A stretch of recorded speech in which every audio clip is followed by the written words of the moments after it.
3T TV news की स्वागतम। भाइयों और बहनों, प्रेस के हमारे मित्रों, आप सबका यहाँ बहुत बहुत गर्मी में स्वागत है। అందరికీ నమస్కారం।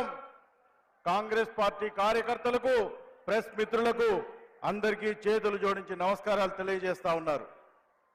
ये चुनाव जो है, ये पहला ऐसा चुनाव है जिसमें कांग्रेस पार्टी और इंडिया गठबंधन संविधान की रक्षा कर रहे हैं और बीजेपी के लोग संविधान को बदलना चाहते हैं, खत्म करना चाहते हैं। ఈ ఎన్నికలు కాంగ్రెస్ పార్టీ మరి ఇండియా కూటమికి మరియు బీజేపీ మరియు ఎన్డీఏ కూటమికి మధ్య జరిగే ఎన్నిక। ఈ ఎన్నికలు ఒక సిద్ధాంతం కోసం పోరాటం జరిగే ఎన్నిక, ఒక ఆలోచన కోసం పోరాటం జరిగే ఎన్నిక అని మీకు తెలియజేస్తా ఉన్నాను। अगर देश में गरीब लोगों को कुछ मिला, पिछड़ों को, दलितों को, आदिवासियों को कुछ मिला, तो उसका कारण ये किताब हमारा संविधान है। ఈ దేశంలో మహిళలకు, బీదలకు, బడుగులకు, ఆదివాసీలకు, దళితులకు ఏదైనా లభించింది అంటే అది రాజ్యాంగం వల్ల లభించింది అని తెలియజేస్తా ఉన్నాము। अगर आपको सरकार में रोजगार मिलता है, अगर पब्लिक सेक्टर बना, अगर आपको आरक्षण मिला, तो सारा का सारा इस किताब के कारण मिला। इस किताब से पहले आपके लिए हिंदुस्तान में कोई अधिकार नहीं थे। మీకు భారతదేశంలో స్వాతంత్రం వచ్చిన తర్వాత గవర్నమెంట్ ఉద్యోగాలు దొరికినా, ఇంకా ఎటువంటి ఉపాధి దొరికినా అది మొత్తం ఈ రాజ్యాంగం వల్లే వచ్చింది అని తెలియజేస్తా ఉన్నాం। हिंदुस्तान में 50% पिछड़े वर्ग के लोग हैं, 15% दलित हैं, 8% आदिवासी हैं, 5% गरीब जनरल कास्ट के लोग हैं, 15% माइनॉरिटी के हैं। భారతదేశంలో 15% దళితులు ఉన్నారు, 8% మైనారిటీలు ఉన్నారు, 15% ఆదివాసీలు ఉన్నారు, 5% వెనుకబడినటువంటి తరగతులు ఉన్నారు। మొత్తం కలుపుకుంటే 50% మంది ఉన్నారు భారతదేశంలో అని చెప్తా ఉన్నాను। इन लोगों की रक्षा ये किताब करती है। వీళ్ళందరి యొక్క హక్కులను కాపాడేది భారత రాజ్యాంగం అని తెలియజేస్తా ఉన్నాము। और बीजेपी के लोग, नरेंद्र मोदी जी इस किताब को फाड़कर फेंकना चाहते हैं। ఈ బీజేపీ ప్రభుత్వం, బీజేపీ కూటమి భారతదేశానికి సంబంధించినటువంటి రాజ్యాంగం అనే పుస్తకాన్ని నలిపివేయాలని చూస్తా ఉంది। ये किताब अंबेडकर जी और गांधी जी ने दी। ఈ పుస్తకం అంబేద్కర్ గారు, నెహ్రూ గారు, గాంధీ గారు కష్టపడి బీద ప్రజల కోసం, వాళ్ళ హక్కుల కోసం రాసినటువంటి పుస్తకం అని తెలియజేస్తా ఉన్నాం। कहा जा सकता है कि अंबेडकर जी, गांधी जी के बिना ये नहीं बन सकती थी। అంబేద్కర్ గారు, నెహ్రూ గారు, గాంధీ గారు లేకుంటే రాజ్యాంగం అనే పుస్తకం రచించబడబోయేది అని తెలియజేస్తా ఉన్నాం।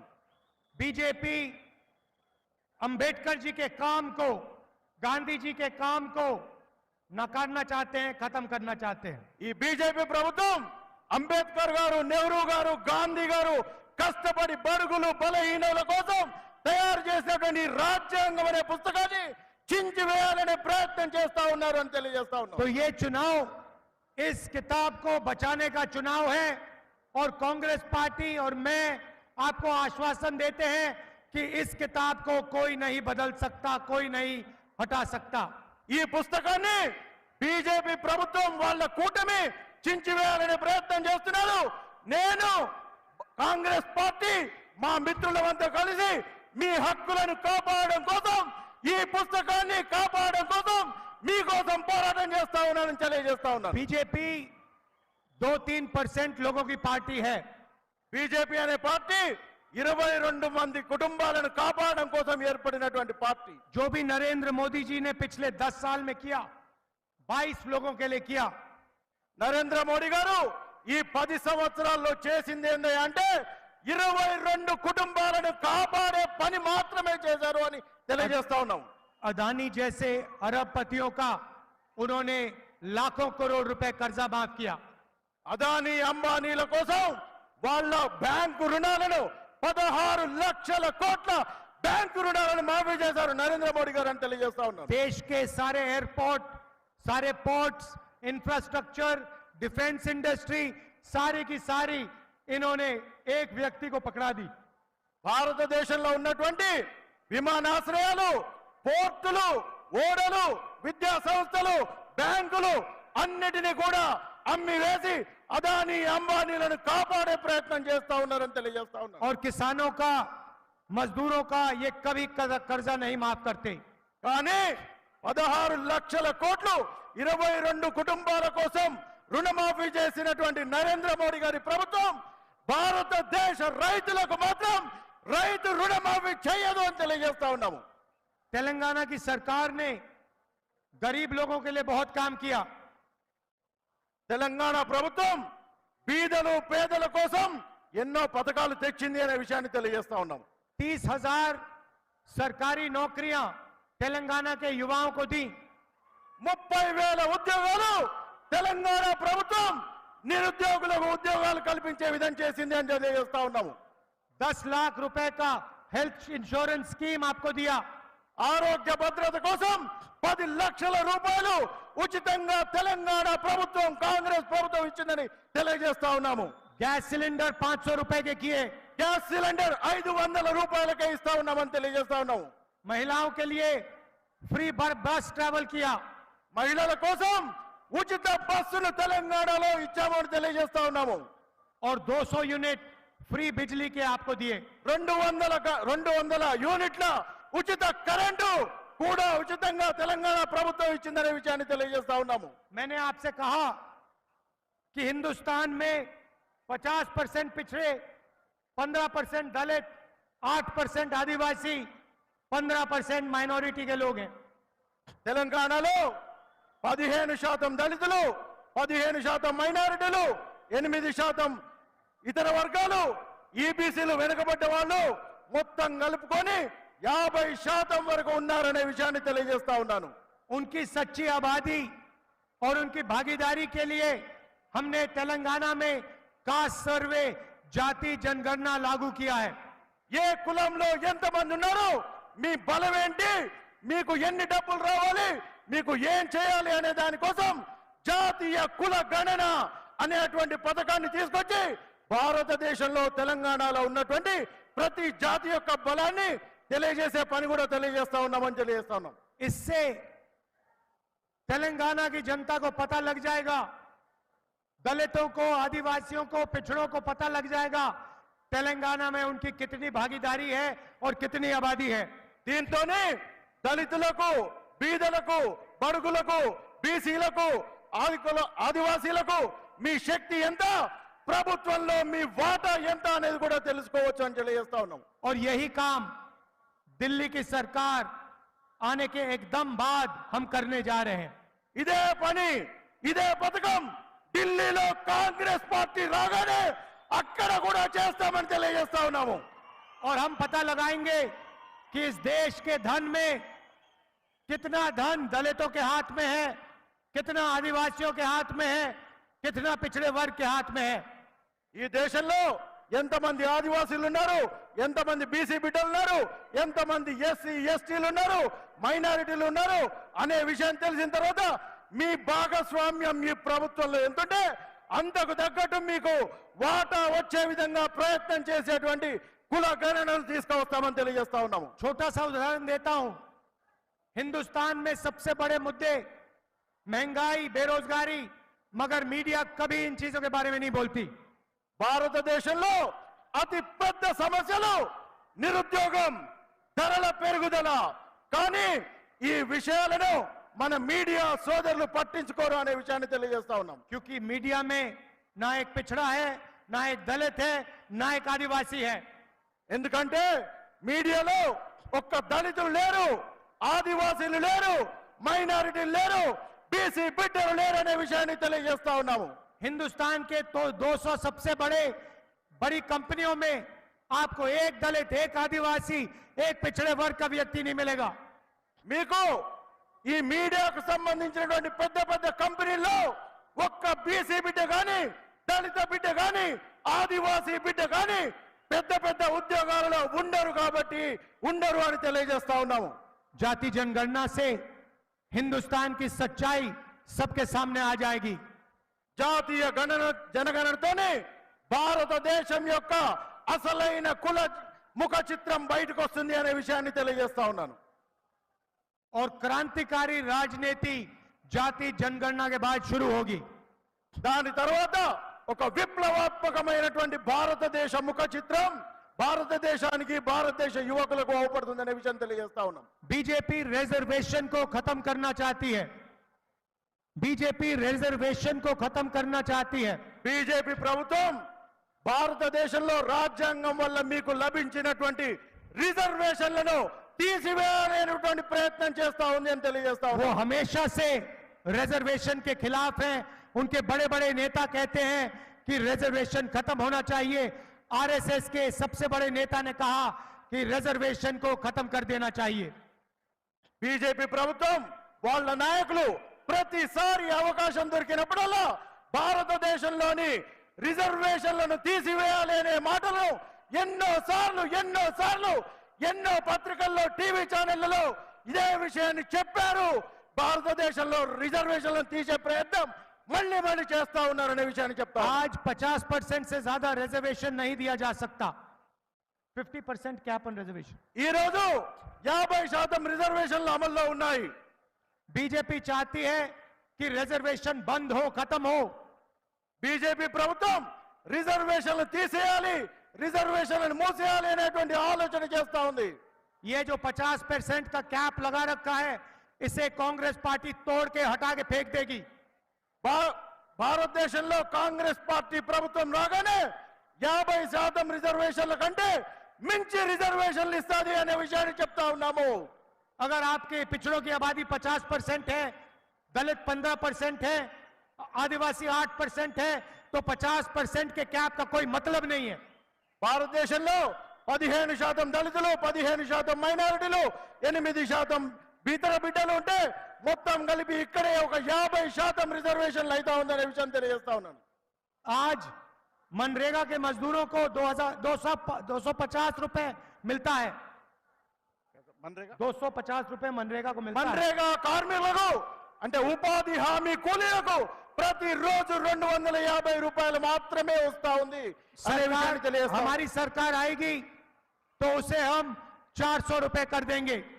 మన ప్రభుత్వం రాగానే భారతదేశంలో కాంగ్రెస్ పార్టీ ప్రభుత్వం రాగానే ఉపాధి హామీ కూలీలకు 400 రూపాయలు ఇస్తామని చెప్తా ఉన్నాము.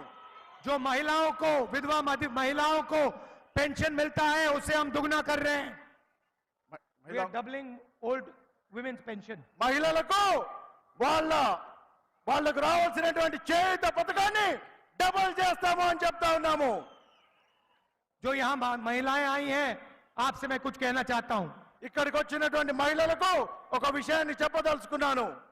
21वीं सदी में स्त्री और पुरुष दोनों जॉब करते हैं, मजदूरी करते हैं.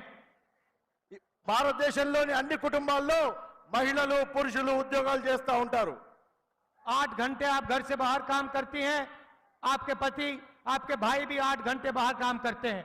మీ ఇంట్లో ఉన్నటువంటి ప్రతి ఒక్కరికి ఉద్యోగం వచ్చేటువంటి పరిస్థితి ఇవాళ ఉన్నటువంటి పరిస్థితుల్లో లేదనే విషయాన్ని తెలియజేస్తాం. मगर फिर आप 8 घंटे एक्स्ट्रा घर में काम करती हैं. They work 8 hours extra at home, women.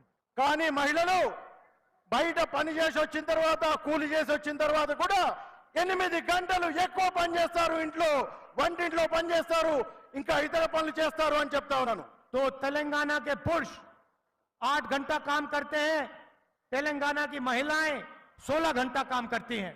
భారతదేశంలోని పురుషులు మగవాళ్ళు 8 గంటలు పనిచేస్తే మహిళలు బయట 8 గంటలు, ఇంట్లో 8 గంటలు, మొత్తం 16 గంటలు పనిచేస్తారని చెప్తా ఉన్నాను. शायद ये बात पुरुषों को अच्छा ना लगे, मगर ये हिंदुस्तान की सच्चाई है. ఇది ఎవరు ఒప్పుకున్నా ఒప్పుకోకపోయినా ఇది మాత్రం నిజమనే విషయాన్ని తెలియజేస్తా ఉన్నాను. और इस एक्स्ट्रा 8 घंटे के लिए महिलाओं को कुछ पैसा नहीं मिलता है. కానీ ఈ 8 గంటలు పనిచేసిన ఎక్కువ పనితనానికి మాత్రం ఎక్కడటువంటి చెల్లింపు ఉండదు అనే విషయాన్ని చెప్తా ఉన్నాను. इसीलिए हमारी सरकार एक ऐतिहासिक क्रांतिकारी काम करने जा रही है।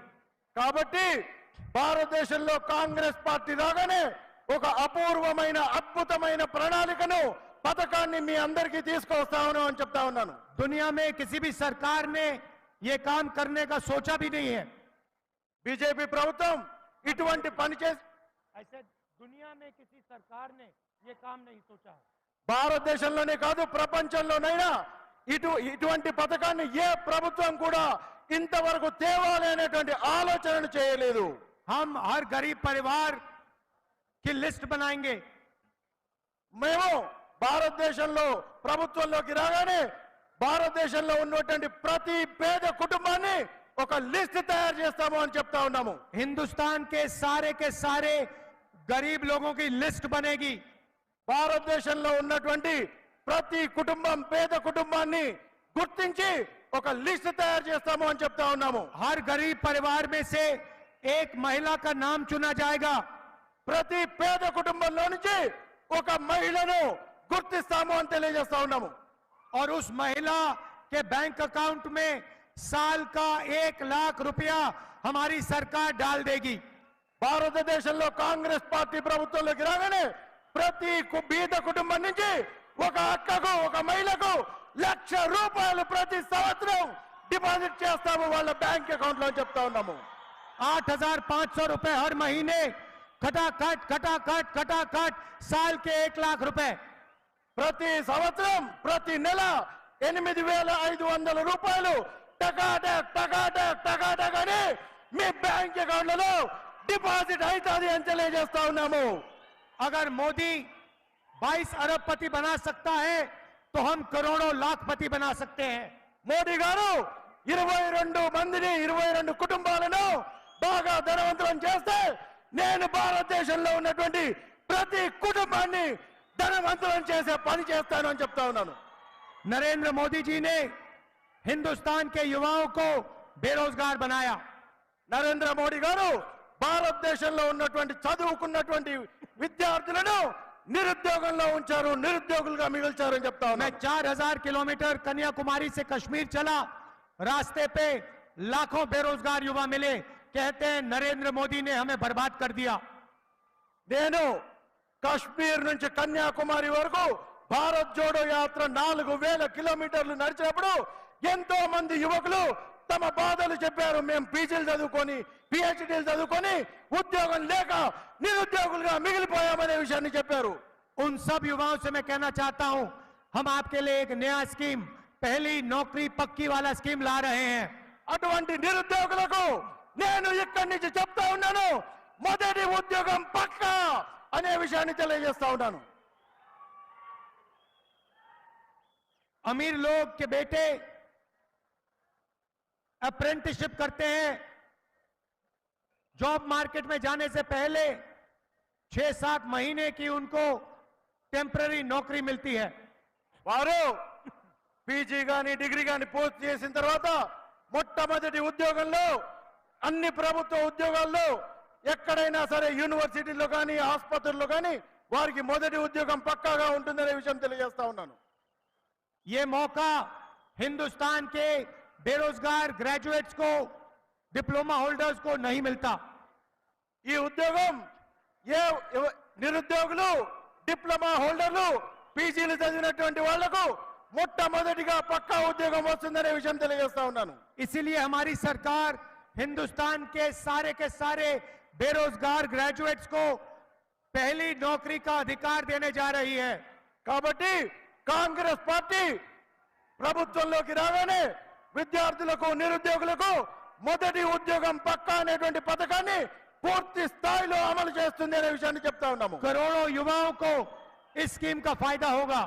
చాలా మంది కోట్ల మంది యువకులకు నిరుద్యోగులకు ఈ పథకం ద్వారా లబ్ధి చేకూరుతుంది అనే విషయాన్ని చెప్తా ఉన్నాము. प्राइवेट सेक्टर में, पब्लिक सेक्टर में, सरकारी अस्पतालों में, सरकारी ऑफिसेज में, सरकारी कॉलेज यूनिवर्सिटी में नौकरियां मिलेंगी। మొట్టమొదటి ఉద్యోగం ప్రభుత్వ కంపెనీలు, ప్రైవేట్ కంపెనీలు, విశ్వవిద్యాలయాలు, ఆసుపత్రులు, ఇతర ప్రైవేట్ సంస్థల్లో మొట్టమొదటి ఉద్యోగం గ్రాడ్యుయేట్లకు పీజీలకు డిప్లొమా చదివిన వాళ్లకు తప్పనిసరిగా వస్తుంది అనే విషయాన్ని తెలియజేస్తా ఉన్నాం. 1 साल की नौकरी होगी और साल के 1 लाख रुपए हर ग्रेजुएट के बैंक अकाउंट में डाले जाएंगे. మొట్టమొదటి ఉద్యోగం 1 సంవత్సరం ఇన్ని ప్రభుత్వ సంస్థల్లో ప్రైవేట్ సంస్థల్లో ఉంటుంది.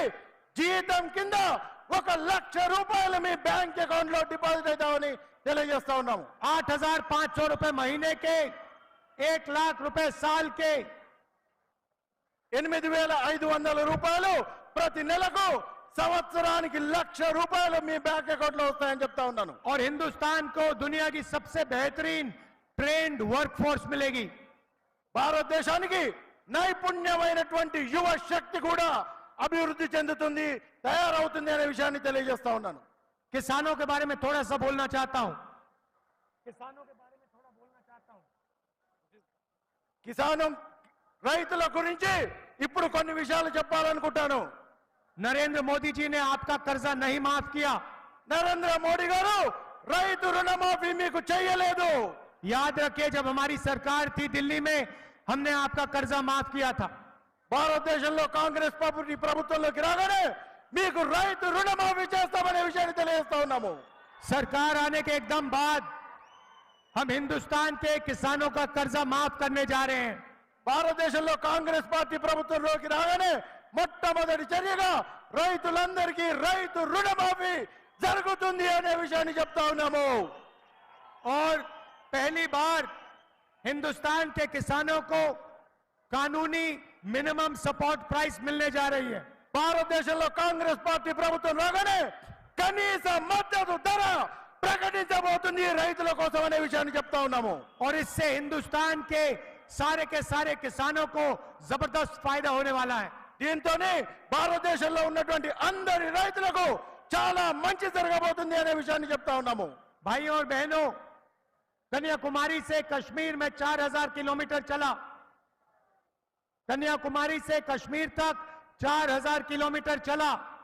భారతదేశంలో కశ్మీర్ నుంచి కన్యాకుమారి వరకు 4,000 కిలోమీటర్ల పాదయాత్ర చేశాను నేను అని చెప్తా ఉన్నారు. बीजेपी ने देश में नफरत फैलाई. బీజేపీ భారతదేశంలో ఎటువంటి అవినీతి చేసింది?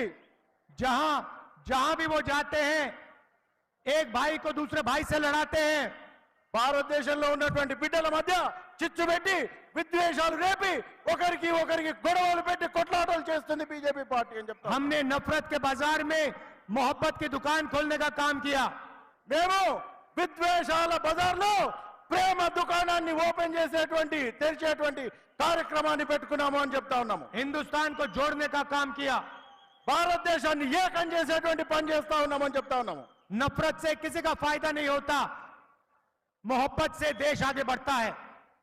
విద్వేషంతో సాధించే లేదు, కానీ ప్రేమతోనే ఐక్యంగా భారతదేశం ఒక కుటుంబంగా ఉండాలని చెప్తా ఉన్నాము.